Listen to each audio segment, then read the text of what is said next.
Hi guys, this is Dan with Index Option Trading on November 2nd after the market close, and we're looking at a chart of SPX that bounced off today from the 20-day moving average and from this channel up nicely on the news that basically the Feds have left the numbers intact. They haven't changed anything in the monetary policy, but they said that the economy is strengthened and the economy is doing better, so they're not going to provide any more tools or liquidity as it is on the mend. And part of that, and then some of the good news, basic stuff came in here today, and the market just had an excuse to get up here. Actually, what was really happening here, if you look at this McClellan oscillator tool, this is an overbought, oversold tool. It works very well. And here we had the readings of 286. Whenever you have readings that high, the tool always turns back, and it did, and it came down here.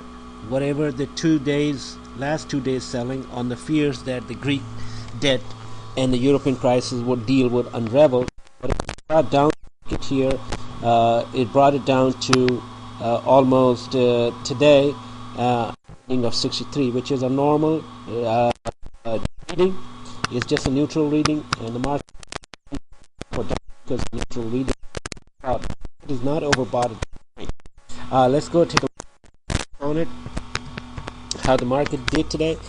And the volumes were thin compared to yesterday, which was a lot of selling here, and today the market gapped up here, but it made no headway and was not able to resistances here.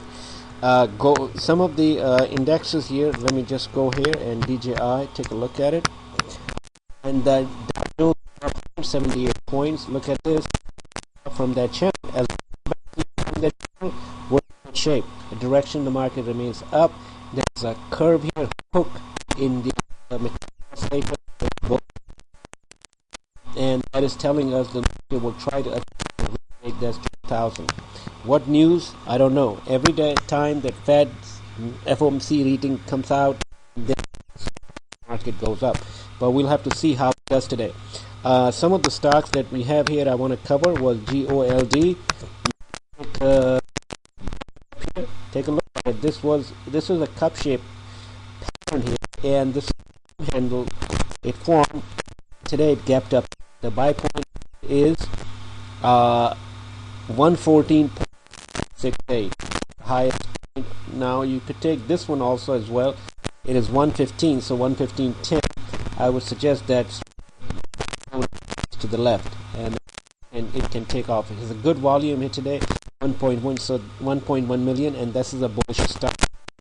Some other stocks that mentioning and taking a look was CF today, and that is CF Industries Holding, and it had an earning here, and look at it, it's made a very good candle here, 2.4 million shares. It's above its 50-day moving average now.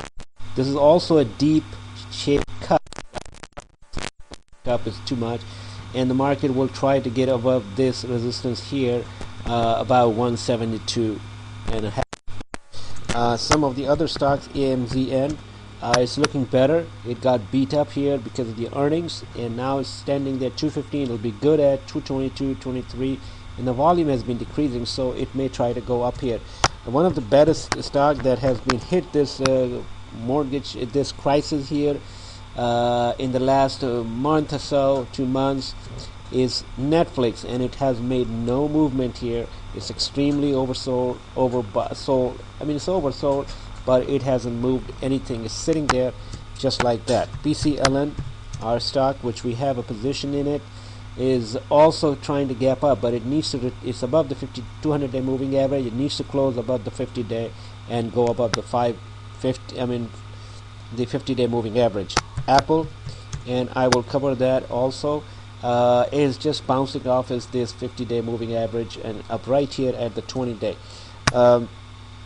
The restaurant groups is doing extremely well, and CMG is one of the stocks here that is I'm keeping a close eye. It has tried to move up, it come down here, but it just bounced right back up at 329. It needs to retake 330 to be tradable, and it is now in a neutral situation. So that is all for today, and I'll get back to you with another edition.